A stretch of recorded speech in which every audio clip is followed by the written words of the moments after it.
Assalamualaikum warahmatullahi wabarakatuh. Hamdan wa syukran, salatan wa tasliman.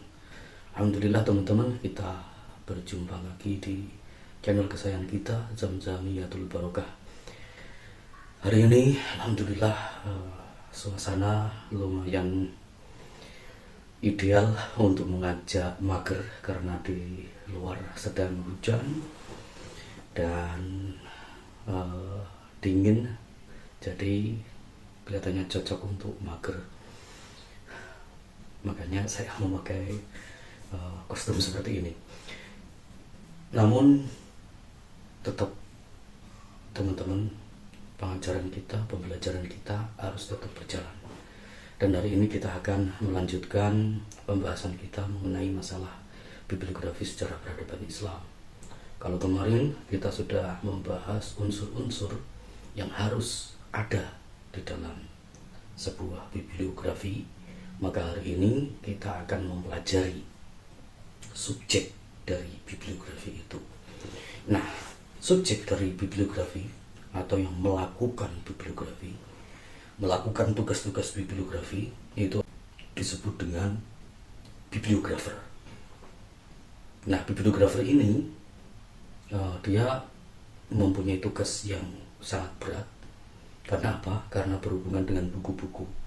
Karena sebagaimana kemarin yang kita bahas ketika kita membahas tentang definisi bibliografi di pertemuan pertama, kita sudah menjelaskan bahwa salah satu pengertian dari bibliografi adalah book of books, buku dari buku-buku. Itu setidaknya dari beberapa ahli menerjemahkan seperti itu. Salah satunya adalah Imam Al-Laits. Nah, pengertian buku dari buku-buku ini itu menggambarkan bahwa seorang yang melakukan tugas bibliografer itu tugasnya sangat berat sekali, teman-teman. Kita hanya mempelajari buku saja kadang susahnya bukan main, tapi ini mempelajari buku dari buku-buku. Dan bibliografer itu mempunyai tugas untuk apa? Untuk menyampaikan informasi tentang buku dari buku-buku tadi ke khalayak ramai. Dan tidak hanya sekedar menyampaikan saja, tetapi juga membuat supaya mereka, para khalayak ramai itu senang terhadap buku. Tidak hanya senang saja, tetapi juga berusaha untuk supaya apa? Untuk memudahkan khalayak ramai dalam mencari buku-buku. Oleh karena itu, seorang pakar bibliografer bernama Richard Shoemaker dalam bukunya beliau yaitu Bibliografi, beliau menyebutkan bahwa tugas utama seorang bibliografer adalah memberikan informasi tentang buku-buku. Ini tugas yang sangat berat sekali. Oleh karena itu, seorang bibliografer juga yang berasal dari Indonesia, Mbak Mustika Z, dalam buku beliau Metodologi Penelitian Kepustakaan, beliau menjelaskan bahwa tugas dari seorang bibliografer, karena dia harus mengumpulkan informasi tentang buku-buku dan kemudian menyebarkan informasi tersebut dan kemudian pada akhirnya memberikan cara yang terbaik dalam penyajian sehingga orang-orang ketika ingin membaca buku-buku itu menjadi mudah. Maka dari itu Mbak Mustika ini mengatakan bahwa seorang bibliografer dia haruslah seorang kutu buku. Artinya seorang bibliografer dia harus apa? Dia harus banyak membaca buku. Jadi apakah teman-teman sudah siap untuk menjadi bibliografer? Wallahu a'lam. Nah, karena tugas seorang bibliografi itu berat sekali, maka untuk menjalankan tugasnya tadi, supaya tugasnya tadi menjadi ringan, tidak terlalu berat, maka seorang bibliografer harus dibekali dengan perangkat-perangkat tertentu. Perangkat-perangkat inilah yang harus dimiliki oleh seorang bibliografer. Oleh karena itu, seorang bibliografer juga dari Indonesia, Mbak Ninis Agustini Ramayani, dalam buku beliau Kompetensi Sertifikasi Pustakawan, beliau menjelaskan bahwa seorang bibliografer itu dia harus memiliki paling tidak 4 kompetensi. 4 kompetensi ini hanya paling tidaknya saja. Artinya seharusnya dia juga memiliki kompetensi-kompetensi yang lain. Tapi paling tidak 4 kompetensi ini menjadi pokok yang harus dimiliki oleh seorang bibliografer. 4 kompetensi tadi apa saja teman-teman? Pertama adalah collecting information. Jadi seorang bibliografer dia harus mempunyai kompetensi, mempunyai kemampuan dalam mengkoleksi, mengkoleksi apa? Information, mengkoleksi informasi. Informasi tentang apa? Ya jelas, informasi tentang buku-buku. Nah, dari konteks inilah seorang bibliografer bagaimana dia bisa mengkoleksi informasi tentang buku-buku itu apabila dia tidak membaca buku. Jadi penjelasan dari Mbak Mustika Z tadi itu menjadi sangat relevan dalam kompetensi yang pertama ini. Dan yang perlu diketahui teman-teman bahwa yang disebut dengan collecting itu tidak hanya sekedar mengumpulkan saja. Namanya collecting, mengkoleksi, itu selain mengumpulkan, dia juga harus pandai memilah-milah buku-buku tersebut, kemudian menempatkannya di tempat yang semestinya. Misalnya dia ketika sudah mendapatkan informasi tentang buku A, maka informasi tersebut harus dia simpan. Setelah dia simpan, maka dia harus meletakkan informasi tentang buku tersebut ke tempat yang semestinya. Misalnya buku A tadi itu menjelaskan tentang gunung berapi misalnya, maka buku tersebut harus dikelompokkan, dikumpulkan bersama buku-buku sejenis yang membahas tentang gunung berapi. Itu yang namanya collecting information. Oleh karena itu dalam collecting information ini ya, seorang bibliografer dia selain diharuskan untuk rajin membaca buku, dia juga diharuskan untuk up to date terhadap perkembangan teknologi informasi. Mengapa? Karena dengan teknologi informasi inilah yang namanya collecting information about book, mengumpulkan informasi tentang buku ini menjadi mudah. Dan selain menjadi mudah, juga menjadi terarah. Dan selain terarah, juga menjadi lebih safe atau lebih aman. Bayangkan kalau misalnya kita tidak menggunakan teknologi informasi, kita menggunakan analog misalnya. Itu kadang kita simpan di rak buku, ada yang ngambil, ada yang minjam, ada yang kadang minjam gak dikembalikan. Kan seperti itu. Oleh karena itu, seorang bibliografer dia juga harus up to date terhadap teknologi informasi.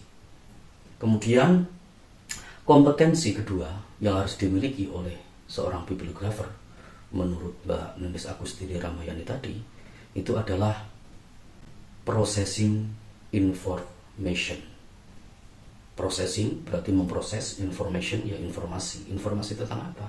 Ya about books, informasi tentang buku-buku. Jadi seorang bibliografer dia harus mempunyai kemampuan untuk memproses informasi yang sudah dia dapatkan tentang buku-buku tadi. Memprosesnya bagaimana?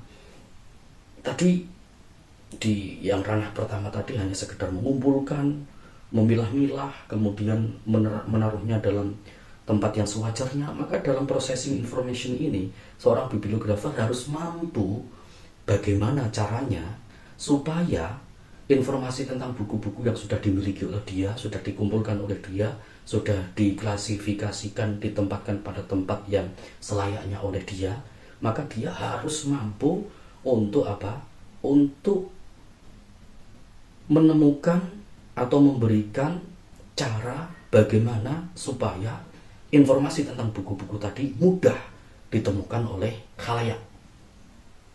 Itu tugas seorang bibliografi. Dan oleh karena itu dia harus mempunyai kemampuan processing information. Processing information ini tujuannya adalah untuk melayani. Jadi melayani masyarakat yang ingin mendapatkan buku-buku. Nah, seorang bibliografer harus mampu menyiapkan, memberikan cara bagaimana buku itu bisa ditemukan dengan mudah. Tentunya dengan prinsip friendly user. Prinsip friendly user ini mengharuskan seorang pemproses itu bisa melayani sebaik-baiknya dengan para pemakai. Pemakai apa? Pemakai informasi yang diberikan oleh dia tadi. Oleh karena itu, seorang bibliografer dia harus kreatif, harus inovatif untuk menemukan cara-cara yang paling mudah, paling enak, paling diterima oleh pembacanya. Oleh karena itu, di pertemuan yang ketiga kemarin kita sudah menjelaskan bahwa ketika memasukkan entry, ingat, entry unsur-unsur dalam bibliografi yang ada 5 itu di dalam sebuah buku bibliografi itu sebenarnya tidak ada aturan yang baku. Ingat, di poin yang kelima tidak ada aturan baku. Artinya apa? Yang penting entry-entry itu masuk. Bagaimana cara dia menyusun terserah. Nah, salah satu cara adalah seperti yang kemarin saya jelaskan, yaitu dengan membuat tabel dalam buku-buku. Misalnya tabel buku ini ditulis oleh siapa, pada tahun berapa, diterbitkan oleh penerbit apa, kemudian kolasenya bagaimana, indeksnya ada atau tidak, kemudian ilustrasinya ada atau tidak, angka Romawinya ada atau tidak, tingginya buku berapa. Itu entry-entry yang penting yang perlu dimasukkan. Dalam buku kemarin teman-teman sudah melihat bagaimana cara memasukkannya adalah dengan dalam sebuah tabel.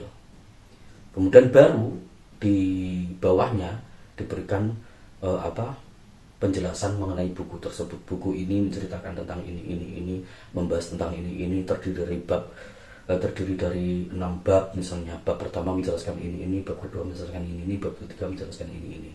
Nah, cara yang seperti itu adalah salah satu cara yang digunakan oleh si penulis buku yang kemarin saya bahas itu, supaya apa? Supaya mudah, informasi itu mudah ditemukan oleh orang, oleh pembacanya. Dengan demikian, pertanyaannya, apakah kita boleh menyajikan sebuah informasi tentang buku ke dalam buku bibliografi itu dengan cara yang lain? Jawabannya boleh. Bahkan kalau bisa, sekreatif mungkin dan seinovatif mungkin. Asalkan dengan memenuhi syarat, yaitu unsur-unsur entry yang ada harus dimasukkan. Unsur-unsurnya apa saja? Ada 5, kemarin sudah kita bahas. Ya, teman-teman bisa membuka di video yang ketiga. Itu kompetensi kedua yang harus dimiliki oleh seorang bibliografer. Kemudian kompetensi ketiga yang harus dimiliki oleh seorang bibliografer adalah disseminating information. Disseminating itu menyebarkan, memberitahukan secara luas. Menyebarkan tentang apa? Tentang informasi. Informasi apa? Informasi tentang buku yang sudah didapatkan oleh si bibliografer tadi. Jadi seorang bibliografer menurut prinsip yang ketiga ini dia harus memiliki kompetensi yang berupa disseminating information. Dia harus kreatif mungkin supaya bagaimana caranya masyarakat itu tahu ada informasi tentang buku yang membahas tentang buku-buku ini. Supaya apa? Supaya masyarakat bisa memanfaatkan buku itu. Itu kompetensi yang ketiga. Kemudian kompetensi yang keempat yang harus dimiliki oleh seorang bibliografer itu adalah dia harus mempunyai kompetensi yang namanya preserving information. Preserving berarti kemampuan sebelum menyiapkan. Kemampuan sebelum menyiapkan apa? Sebelum menyiapkan informasi. Jadi ini adalah merupakan tindak preventif atau biasanya disebut dengan preventive information. Jadi seorang bibliografer selain dia juga harus memberikan informasi sebanyak-banyaknya, sebaik-baiknya, semudah-mudahnya kepada user dengan prinsip friendly user.